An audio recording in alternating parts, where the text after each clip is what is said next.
It was supposed to be a peaceful winter hike, just a man, his wife, and a quiet trail near the Colorado Rockies. Hours later, he was dead at the bottom of a ravine. His wife said he slipped. The authorities believed her. Until her own smartwatch betrayed her. Behind every tragic fall, there's either gravity or intention. And this time, technology didn't lie. Before we reveal the hidden secrets buried under the snow, tell us, have you ever doubted someone's version of a tragic accident? Drop your thoughts in the comments. And if suspenseful stories like this keep you on edge, hit that subscribe button so you never miss the truth unraveling. It was the kind of day where the air clung to your breath, the cold wrapping itself around every inch of exposed skin.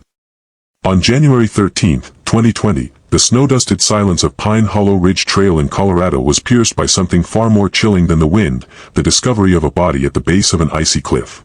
The victim was Nathan Hargrove, 42 years old, a respected college professor, devoted father of two, husband. By all appearances, it was a tragic accident, the kind that steals a life in a split second and leaves only unanswered questions in its place. Nathan had been out hiking with his wife, Dana Hargrove, that afternoon. Locals described the trail as moderately challenging, but recent snowfall had left the path dangerously slick. Still, Nathan was an experienced hiker, confident, physically fit, and familiar with the area. But that day, something went fatally wrong. At approximately 5:01 p.m., an emergency call was made. A woman's voice, panicked, breathless, nearly drowned out by wind and tears, cried out from the other end. Dana Hargrove. She told dispatchers her husband had slipped on the trail and fallen. The call dropped once. She called back within seconds. Her voice shaking, her words stumbling. By the time park rangers arrived, Nathan's body was already stiff from the cold, lying lifeless at the base of a rock face more than 70 feet high. The fall had been brutal. His skull fractured. His limbs twisted unnaturally. No pulse. No movement. Just stillness, and the kind of silence that follows sudden, violent death. Dana, still sobbing, told rescuers that Nathan had been several feet ahead of her. One misstep, that's all it took. He lost his footing on a patch of ice and disappeared over the ledge.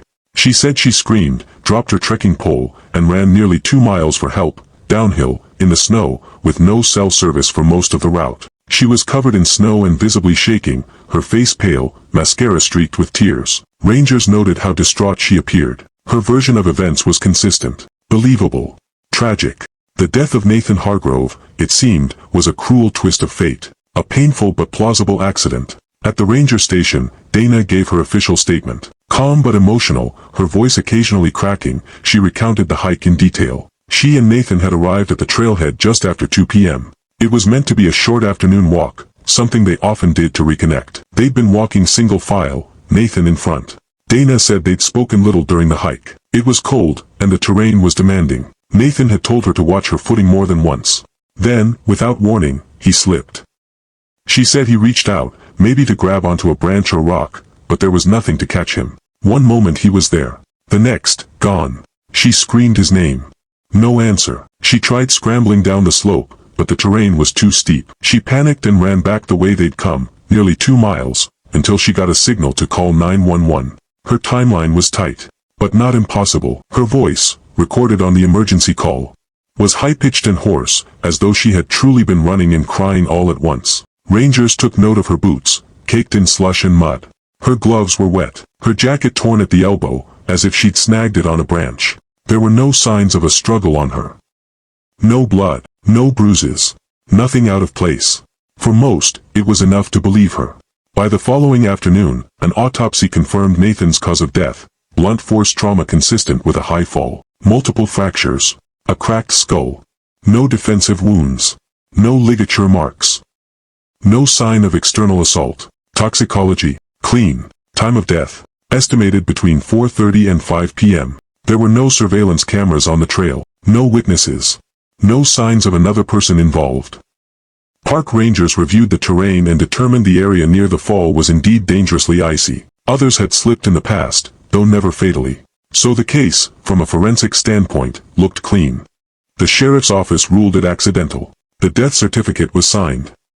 The body was released to the family. The case was closed. But not everyone was convinced. Some murmured that it all seemed too neat, too fast. That in a place as unforgiving as Pine Hollow Ridge, nature had claimed yet another victim. But maybe, just maybe, someone helped it along. And it wasn't until a few weeks later, when Nathan's brother reviewed data from a smartwatch found in the couple's belongings, that the truth began to thaw through the frost. Some truths don't come from evidence bags or police reports. Sometimes, they come from a brother who refuses to let grief silence his instincts. Just days after Nathan Hargrove's body was laid to rest, his younger brother Michael arrived at the couple's remote Colorado cabin to collect his belongings, a pair of boots, a half-finished novel, a hiking map still marked with Nathan's handwriting. But it wasn't the smell of pine or the mountain air that made Michael stop. It was something much smaller, much quieter. On a nightstand, half buried under papers and charger cables, sat Nathan's iPad, still connected to his cloud account. Michael tapped the screen. It flickered to life. Inside was a synchronized log from Nathan's smartwatch. Hikers often used them for pacing, elevation, heart rate, routine tech. But this data told a story no one had yet heard. The watch recorded a sharp spike in Nathan's heart rate at 4:17 p.m., a dramatic elevation consistent with sudden stress or physical struggle. 3 minutes later, at 4:20 p.m., that heart rate flatlined. Michael's heart sank. Because Dana hadn't called 911 until 5:01 p.m.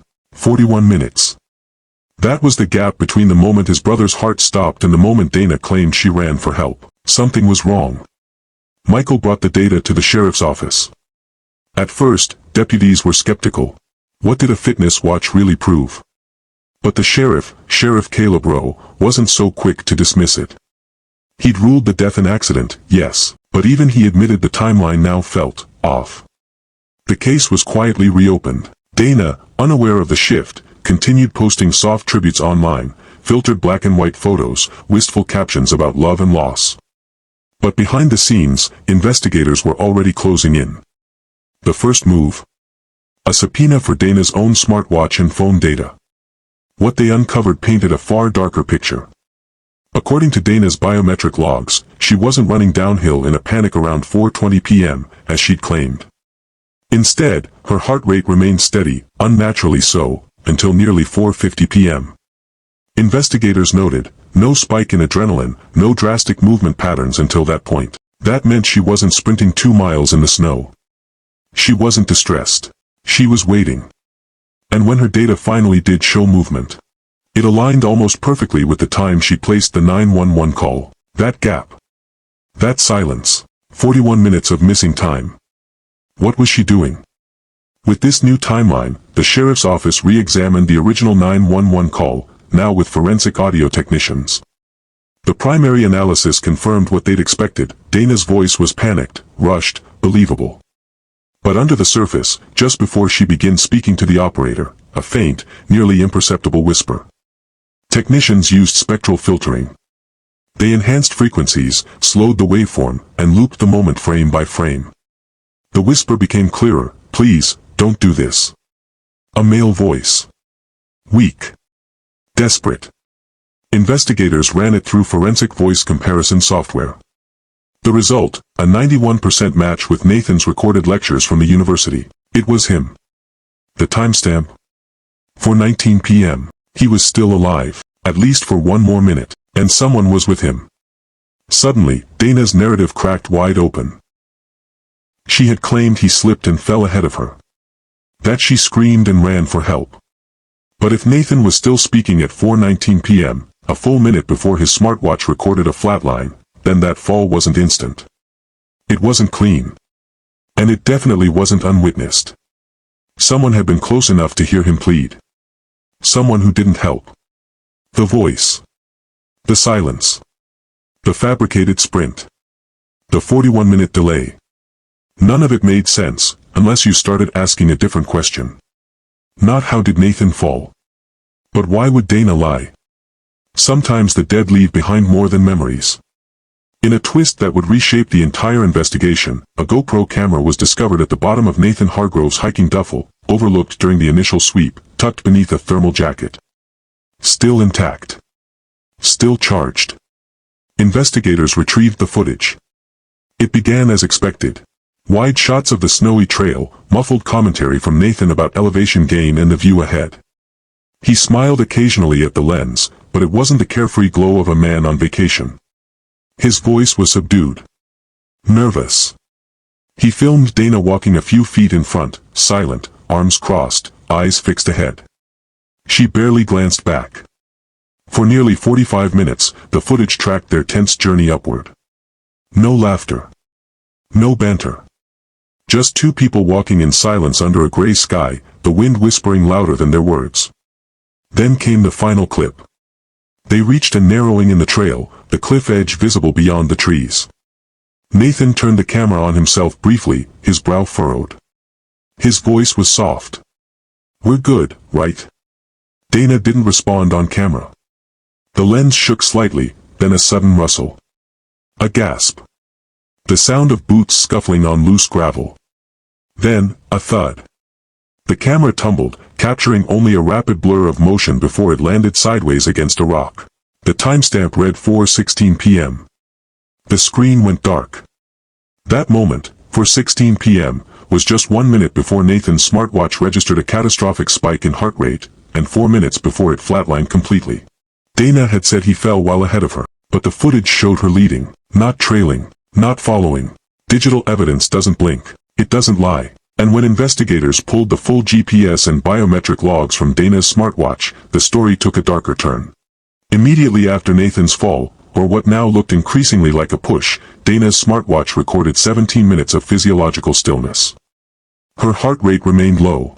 No signs of exertion. No sign of distress.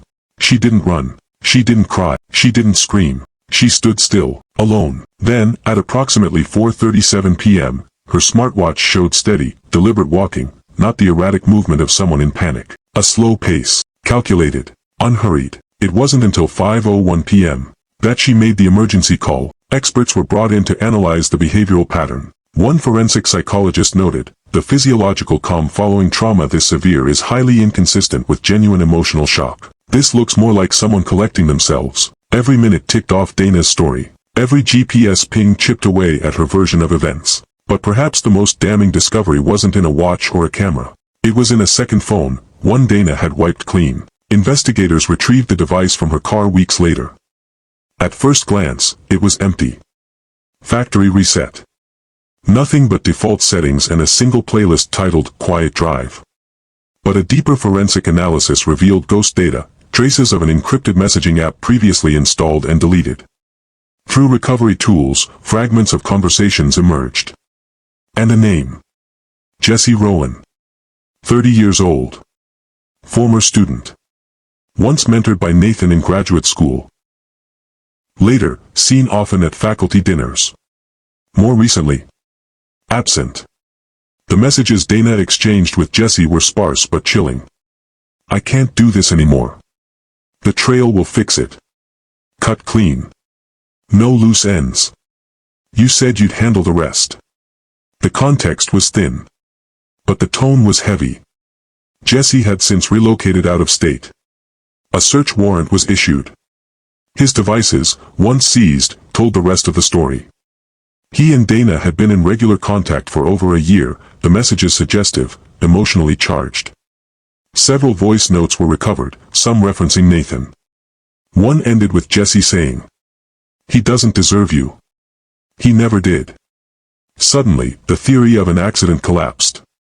What once looked like a slip became a strategy. What once seemed like loss began to look like motive. Weeks after the case was reopened, forensic teams returned to Pine Hollow Ridge.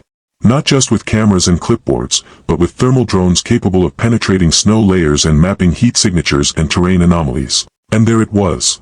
Hidden beneath a hardened crust of snow, lodged in a shallow ravine just below the trail's edge, they discovered a climbing harness, nylon straps stiff from cold, one of them cleanly severed. Faint bloodstains patterned the inside webbing, and small fibers matched the thermal lining of Nathan's hiking jacket. More chilling was the forensic detail. Dana's fingerprints were found on the interior buckles, not just the exterior clips, but the adjustment sliders tucked inside the harness, the kind only someone fitting it onto another person would handle. The strap hadn't torn from stress. It had been sliced.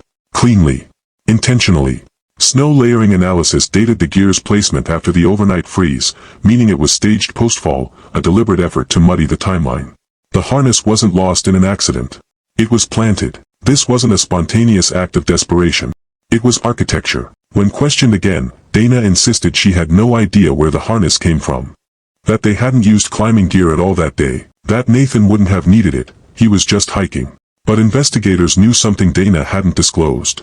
She was a certified climbing instructor, credentials verified, years of experience. That changed everything. Experts were brought in to analyze the recovered harness and terrain. Their conclusion: with her knowledge and skills, Dana could have easily rigged the harness to create a false sense of safety, securing Nathan in, allowing him to lean out, maybe under the pretense of getting a better view. Then, a release.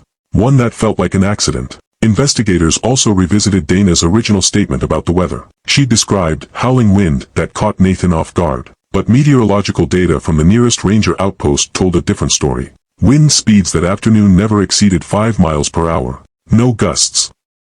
No environmental reason for a fall. Bit by bit, Dana's version crumbled under the weight of science, timestamps, and her own forgotten fingerprints. As the digital forensics team continued their sweep, more messages between Dana and Jesse surfaced. They weren't overt. Nothing that screamed conspiracy. But the subtext was unmistakable. I just want peace again. He holds me back. He always has. After this weekend, I'll be free. The tone wasn't grief-stricken, it was anticipatory. Yet for all the emotional intimacy implied between Dana and Jesse, one key point remained: Jesse had a solid alibi. Phone records, GPS, even a time-stamped gas receipt 2 states away placed him far from the scene on the day of Nathan's death. In the end, the prosecution made their decision. This wasn't a lover's plot. This was Dana's design. She had the skill. She had the motive. She had the time to prepare. Everything. From the positioning on the trail, to the silent delay in the emergency call, to the calm data trail on her smartwatch, told one story. Nathan Hargrove's death wasn't an accident. It was a performance. And now, the curtain was finally falling. What would you do if someone's smartwatch revealed they had time to save a life, but chose not to? Share your thoughts, and if you haven't already, subscribe. This story is far from over. In March 2021, the quiet drama of mountain shadows gave way to the stark glare of courtroom lights. Dana Hargrove, once a grieving widow wrapped in black, now sat at the defendant's table, silent, focused, and surrounded by the weight of cold, unflinching evidence. Prosecutors chose precision over emotion. They didn't rely on rage, jealousy, or even love lost. Instead, they built their case on planning, knowledge, and execution. The highlight of the trial came when a forensic rigging specialist took the stand. Using a replica of the terrain, mannequins, and the actual harness recovered from beneath the snow, the expert walked the jury through a chilling demonstration. He showed how a climber could be led to believe they were secured, when in fact, the gear had been pre-rigged for release. The cut strap. The reverse-adjusted buckle. The delayed call for help. All of it, the expert said, suggests intentional engineering of a fatal fall, one designed to mimic an accident so convincingly that it nearly succeeded. The jury sat in stunned silence. What once felt like tragic misfortune now looked like an execution in disguise. Dana's attorneys struck a different tone. They painted her as emotionally unraveling, a woman overwhelmed by marital strain and mental health battles. They claimed she wasn't calculating. She was broken. Their final card? Jesse Rowan. They argued he had manipulated Dana emotionally. That his influence was the missing piece behind her state of mind. But the strategy crumbled the moment Jesse took the stand. He denied involvement. And more importantly, every scrap of physical and digital evidence cleared him of direct participation. No GPS data near the trail. No financial connection. No communications after Nathan's death. What remained, unmistakably, was Dana, and Dana alone. Her smartwatch. Her fingerprints. Her knowledge of the terrain. Her 41-minute silence after the fall. The defense had no explanation for those missing minutes. No counter to the GoPro footage. No justification for the harness hidden in the snow. After 6 hours of deliberation, the jury returned with a single word. Guilty. Dana Hargrove was convicted of first-degree murder and sentenced to life in prison without the possibility of parole. In a post-trial press conference, the lead prosecutor summarized the case in a single, unforgettable phrase. This was a murder choreographed with mountain silence and digital betrayal. The story that began with a slip and a scream ended with a cold confession written in data, pixels, and quiet calculation. Nathan Hargrove died alone on that trail.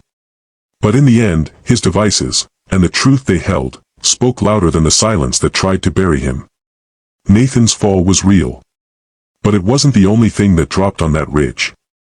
trust fell. Truth nearly did. But in the end, it was a device made to count steps and beats that uncovered the unthinkable. When words lie, data remembers.